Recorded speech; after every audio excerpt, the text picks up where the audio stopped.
Hi, I'm Danielle Hartman, and welcome to Poured in PA, a series sharing the stories of Pennsylvania's craft beer industry. Brewers and brewery owners come from all different walks of life and backgrounds. Some find a direct path into brewing, while others take a few twists and turns in life before finding their passion for beer. The couple in this episode are of no exception. Join us as we visit Back Mountain Brewing Company in Dallas, PA.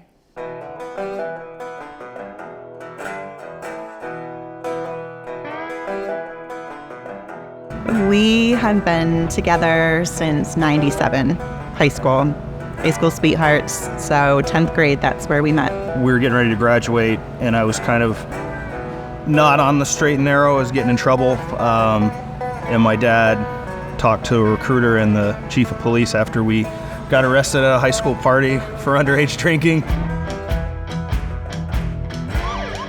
I was looking at either probably going to jail or something, and my dad said, no, you're going to go in the Army. And the chief of police was like, yeah, you need to be gone this summer. I graduated in June, and in August I left, went down to Fort Benning, Georgia for basic training, and the rest is kind of like a whirlwind from there. We got married, we went to Georgia, we definitely weren't beer drinkers. We were just in our early 20s. So it was like handles of Captain Morgan. And then when we moved to Washington State, that's like the craft beer mecca out there.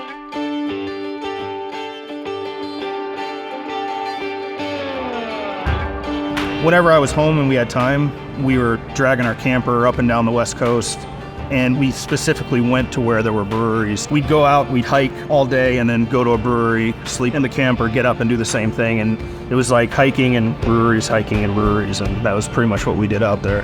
I can say personally, I was instantly hooked. And I didn't really start enjoying it until Clay started homebrewing, actually. I had a buddy that was doing homebrewing. I didn't even know we had a homebrew store locally where we lived. He took me down there. I met the guy that ran it, him and his daughter. And it kind of just kicked off from there. From there, I started messing around in my garage, and then it got more serious, and it went from like extract brewing in like a little pot, and then eventually, as I got more and more serious and I wanted to start competing in competitions, I went and actually bought a system, which is up there. I still keep it up for display. That's pretty much how it went. My kitchen was always a mess. Yes. The first beer that you fermented, was it? An IPA. An IPA, and we had friends over, and he had the carboy in the pantry, and we heard a big pop, and we opened the pantry, and it exploded. Everywhere. Everywhere. That was one of our first. That was when I learned about blow-off tubes and how yeast can clog an airlock and create pressure. So it got better. We had a work function, and I told everybody I was like, I'll brew a batch of beer and bring it, it'll be great. And I just started kegging, so I had my little corny keg, and I rushed this beer as quick as I could, and I brought it over, and one of the comments wasn't so nice about my beer. It was an IPA. Can you curse on this show? And one person made the comment, it tastes like Bigfoot's dick, so that's what we called it. But as the years went on, I kept working on that IPA, and I really wanted to stick kind of like with the classic West Coast style as opposed to the hazies that everyone's in the New England style and stuff like that. And we actually put that beer on now. It's not called Bigfoot's Dick anymore. It's called Little Squatchy. And then we have the Imperial version, which is on tap right now. That's Big Squatch.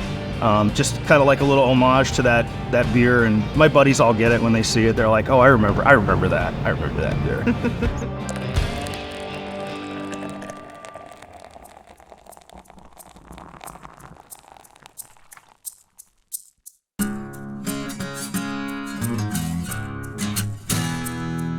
I'd learned a lot homebrewing, and I thought I knew everything there was to know.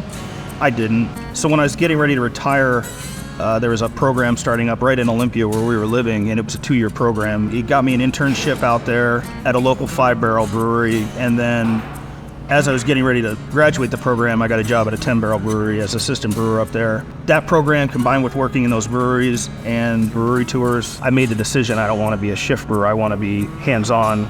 And then working for other people, I realized I don't want to work for other people. I'd rather work for myself and brew what I want to brew, have the tap list that I want.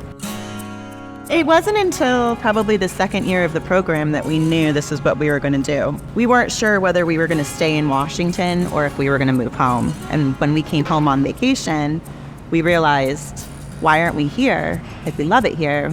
Once we got back, we started talking about, what if we opened our own brewery? And then it just kind of progressed from there. And if it worked, it worked. If it didn't, we didn't. But we were moving home, and we were going to try.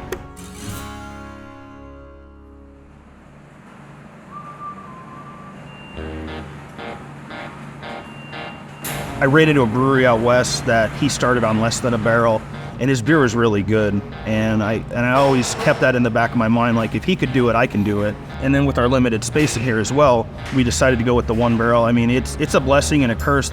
It sucks because you're constantly brewing. We brew 3 days a week, and then on the days we're not brewing, I'm in here moving beer, kegging beer. There's always something to do every day of the week. That's the part that kind of sucks, but it is nice because we could constantly, once I sell through a barrel, I can put something brand new on tap, you know? I'm not sitting on beer, so the beer's always fresh. We always keep the hazy on, the hazy IPA, and then we'll swap out. The other IPA will be one of the West Coast styles. We have like 3 different ones that we do of that. Cream ale's always on, and then in the summer we have the blood orange that's always on. I was big into homebrewing and competing, so I was always really into the styles, like true to style, and it always irritated me when you'd go to a brewery and you would order something and it didn't taste anything like it was supposed to. If you see something up on the menu, if it says it's a West Coast style IPA, it's going to taste like a West Coast style IPA. If it says it's a hazy IPA or says it's a cream ale or whatever, that's what it's going to taste like.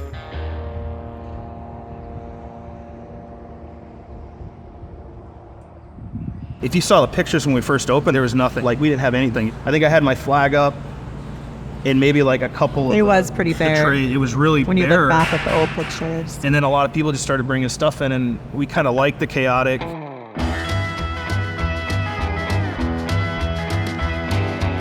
My father-in-law, her dad, brings us these weird gnomes he gets from the Elks. This lady brings them in, and then he brings them here, so we have like a St. Patty's Day. And we joke that if it comes in, it doesn't leave. It doesn't. It finds a little home. It'll find somewhere. Its place.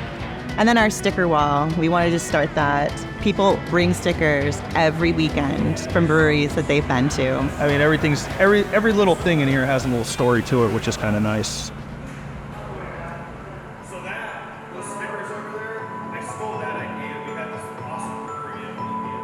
My military stuff, I picked one of my plaques that I really liked, kind of showed what I did. A lot of my friends are up there. And then the last bit of gear that I wore.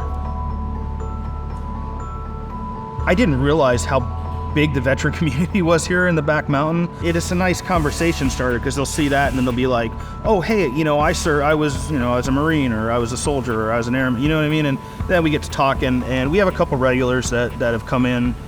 And then we also work with Heroes Hearthstone, a local nonprofit. We started doing that the first year, and it got really well received. And we brew a beer for them each year. Right around Veterans Day in November, we'll do it. And we basically take 50% of the bottle sales or whatever we cite on that year, and we donate that to the Heroes Hearthstone. They come in, they do basket raffles. They have their big smoker out front. It's like an all-day, it's a huge party. It's really fun, and it's usually standing room only in here when we do it. So we'll just do the bottle release, put one keg on, they can come in and sample it, buy a couple bottles, and they make money, we make money, and everybody's happy.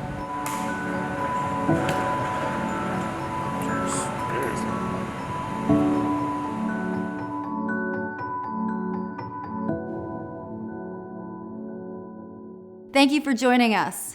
Our team at Port in PA would like to express a heartfelt thank you to all the men and women who have served and are currently serving our country in the armed forces. We raise our glass to you. Until next time. Cheers.